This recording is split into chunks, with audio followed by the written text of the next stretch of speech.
Tuesday. Dominique, if I said the Buffalo Bills will win the AFC East, is that an overreaction? Yeah, that's definitely an overreaction. Can they? It's possible, and they need the Dolphins to lose against the Ravens and also to go beat the Dolphins. I think the Bills are playing a lot better at this point in the season. However, I do understand that they still have some flaws, so I'm not sure that they're this juggernaut that I think we've made them out to be. We saw that come true when they're playing against the Chargers. If they beat the Patriots and the Dolphins lose, then that Week 18 game in Miami is for the division title. Robert, Kenny Pickett will be the Steelers' quarterback next season. Is that an overreaction? It is not an overreaction. I don't think Kenny Pickett is a lost cause. He has a winning record as a starter there for Pittsburgh. Now, if Mason Rudolph continues to lead Santa Slay like he did this past week, it's going to be a very interesting offseason. But whether they stick with Kenny Pickett or draft one of those guys high, they have to bring in an OC who's going to utilize this skill group they've been criminally underused this year. One more win, and that Mike Tomlin streak of non-losing seasons continues for another year. Jeff, Saturday, the Cowboys defense will prevent them from making a Super Bowl run. Is that an overreaction? It's an overreaction. Big time overreaction. Listen, they actually played pretty well against the Dolphins. The last drive was the one I was disappointed in, but this is not a team that you're going to be that concerned with your defense. They can rush the passer. If they can bull up a little bit against the run, this team can make noise in the playoffs. Nick, do you agree with Jeff? Are you not worried about the Cowboys defense? You still believe they have a championship caliber defense after what we've seen the last couple of weeks? Yeah, absolutely. I think the game against the Bills was horrendous and atrocious. That was ugly, but that was not something that we've seen from them week in and week out. And I agree with Jeff. They need to be able to get a stop in that last drive. However, you're playing against good teams, and they're going to come down to late game situations. They played well enough as a team yesterday to be in that game and to win that game. It reminds me a lot of that game in Philly that they lost, where it came down to the field not being an inch wider. It's those small margins that are sometimes based on luck and you can't control them that'll decide the game. There are no teams, again, I feel like a broken record, but outside of the 49ers and NFC, there's no team that's just far and away better than everyone else. And the 49ers can be beaten, as we saw last night. Yeah, I mean, when I look at the Dallas Cowboys, it really just boils down to guts. It's not about scheme. It's not about personnel. It's about a mindset. So when you look at the guys that they have, DeMarcus Lawrence, Micah Parsons, Daron Bland, Stephon Gilmore, Jaron Kearse, these guys just have to make a decision that they're not going to get their face ran through. When you look at the Bills, they ran all over them. The 49ers ran all over them. The Cardinals early in the year ran all over them. To me, that's just a mindset from them, because when we get to the playoffs, Jeff, you know this, it's not so much about the X's and the O's anymore. Right. It's about the Jimmys and the Joes. The Cowboys have those guys. A plethora of them on defense. So when you look at them statistically, they're fifth in points per game, fifth in passing yards given up, and they're seventh in sacks. Right. They are playing high-level defense. Absolutely. But when they're playing against the best competition, for whatever reason, they go out there and they get deboed. They have to make that mindset change, and that has nothing to do with what Mike McCarthy is preaching. It has nothing to do with the great calls that they're giving on defense. It has everything to do with those guys making a decision that we are no longer going to get pushed around at the point of attack, and they got to start doing that. Yeah, it's going to be interesting. Ryan Clark and I talked about this yesterday on Get Up, and we talked about putting Micah Parsons back at Mike linebacker and what that does for their defense, right? And keeping him all off the edge at times on maybe first or second down to give them that guy in the middle who can really go sideline to sideline. And listen, get Miami a ton of credit. They performed when it mattered most. Third down, they made big calls. Mike McDaniel called a great game, especially that last drive. And then they finished with two runs that everybody in the business knew they were running, and the Cowboys couldn't stop it. But when you look at this defense, they are going to make some tweaks when it comes to playoff time. And I think those little things for them could be the difference maker in playoff games. They've had problems against better teams. They've had problems on the road. Neek, do you trust this Cowboys team if it has to go on the road in the playoffs and win games? Well, yeah, I think it depends on where they go. I think what matters less is whether they have to get on a plane to go play, but it's where that plane lands. If it lands in San Francisco, I don't know that I trust them. If it lands in Tampa Bay, I like the Cowboys. So I think it comes down to the opponent a lot more than it comes down to the crowd noise or having to leave the state of Texas. RG, you buying their home road thing with the Cowboys? No, I mean, I think it's a real thing. But like we talked about, the home field advantage for them is, that's out the wazoo at this point. Yeah, Eagles would have to lose. Yeah. So for the Cowboys, like I said, it just comes back to the personnel that they have. Agreed.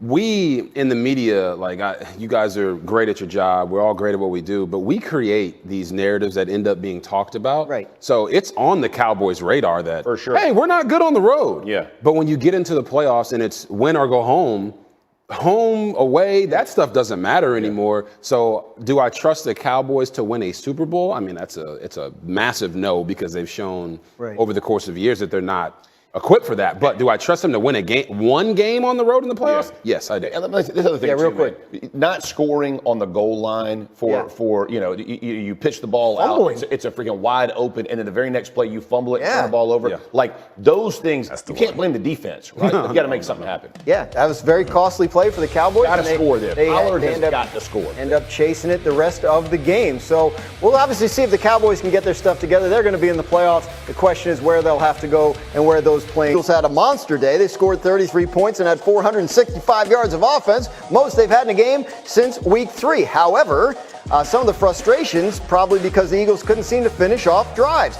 Of their 4 longest drives of the night, 3 ended in field goals, and the other ended in that pick 6 to Adoree Jackson. So look, it's the Eagles. Like, we know the Eagles are good, right? They're in first place. They were in the Super Bowl last year. It's not we're not like picking them apart because we don't think they're a good team. Right. They're trying to get back to the Super Bowl and win it. So the questions are about, are they good enough to do it? So after they win and break their losing streak, do you feel better about them, worse about them, or about the same?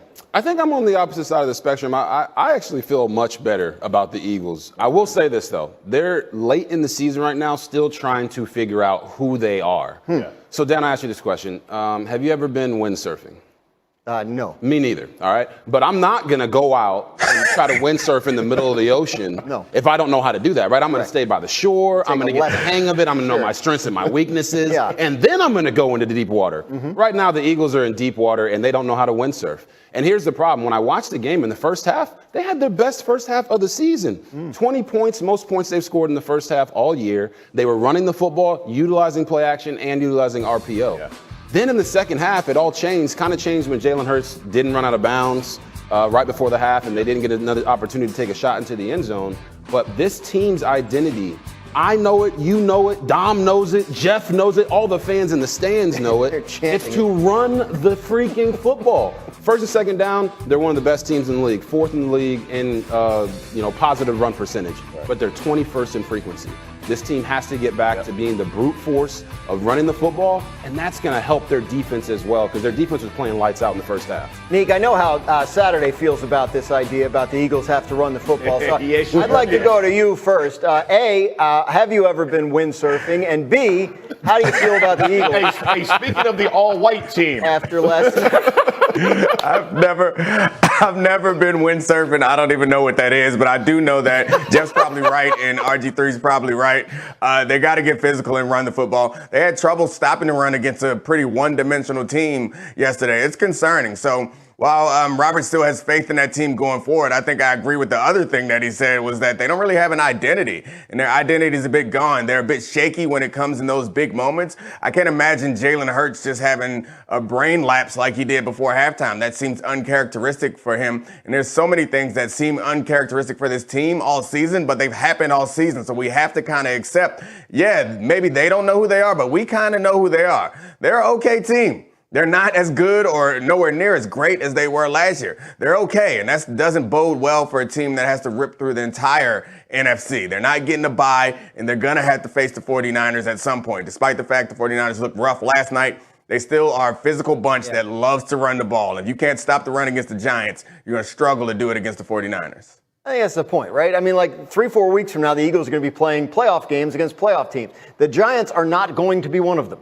Right? So, they didn't exactly put them away easily. Like, what do we take out of yesterday for them? Well, I'm going to say this. I'm leaning more towards Robert than I am Fox, and here's why. If you look at this football team, they are the only team in the NFL to beat 4 teams this year that have 9 wins or more, right? They beat Miami, they beat Dallas, they beat Buffalo, they beat Kansas City. If I'm calculating right, all those teams minus Buffalo are going to be in the playoffs. So they have beaten playoff teams. So if you're looking at this football team right now, you go, we haven't played our best. We are still trying to figure it out. However, we have won some games against some really good ones. Listen, It is hard to go to a Super Bowl and then try to get back to a Super Bowl. They are doing something that is very rarely done. That they're still in the mix, still battling, speaks volumes about what this team is about. They're not happy about the way they won, not because of offensively, other than the field goals, but man, you can't turn the ball over the way they have on special teams. A lot of things that they did weren't polished.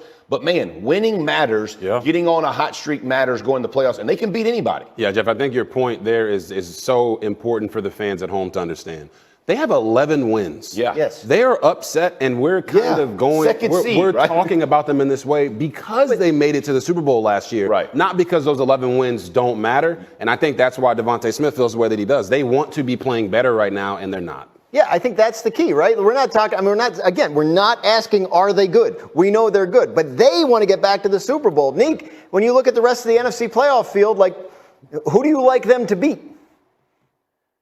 Yeah, that's the tough thing about predicting what's going to happen in the playoffs this year is I think that the Eagles could beat anyone, including the 49ers. But I don't know if they can beat everyone. That's the concerning part. When they make the mistakes that they've been making all season long, at some point that's going to come up and bite you in a bad moment against a good team. So would I be incredibly shocked if they made it back to the Super Bowl? No, it wouldn't blow my mind because, as I mentioned, they're capable of beating anyone. But do I think it's likely? Would I bet on it? Hell no. Not the way that they make mistakes in at this point in the season. They're playing bad football at the most important time of the season. He's tight on that cash too. Though. Don't let that be the deciding factor. He's tight on that cash. You don't want to bet like that. You know what I mean? My man still got the first dollar he ever made. Just look at it, it's probably on the wall.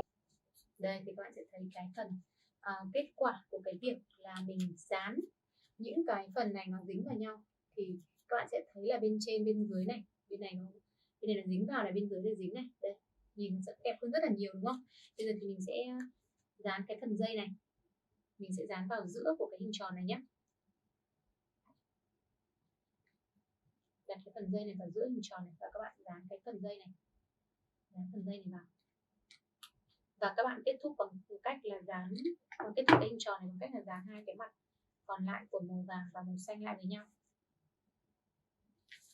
Rồi như thế này thì vẫn chưa xong, nhưng các bạn sau đó thì mình sẽ làm cái phần trang trí tiếp ở bên dưới nữa nhé. Đợi cho nó khô này.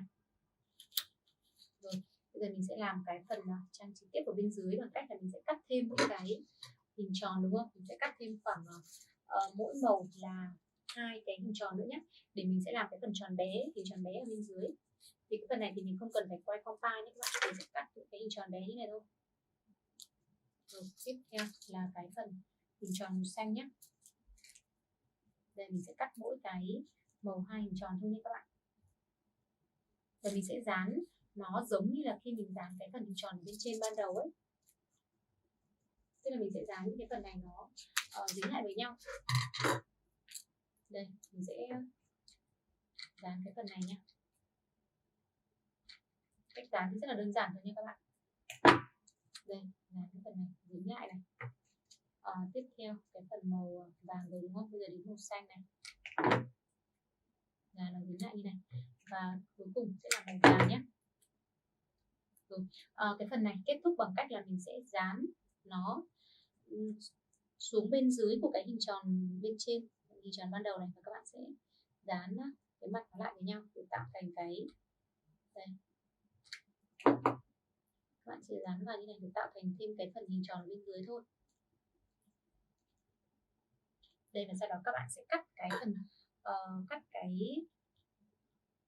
phần dây thừa bên dưới đi. Đây, như vậy là mình đã hướng dẫn xong các bạn cách để làm được một cái vòng tròn trang trí. Đây có hai cái hình tròn to và hình tròn bé ở bên dưới như này để trang trí cho cây thông của các bạn nhé. Cảm ơn các bạn đã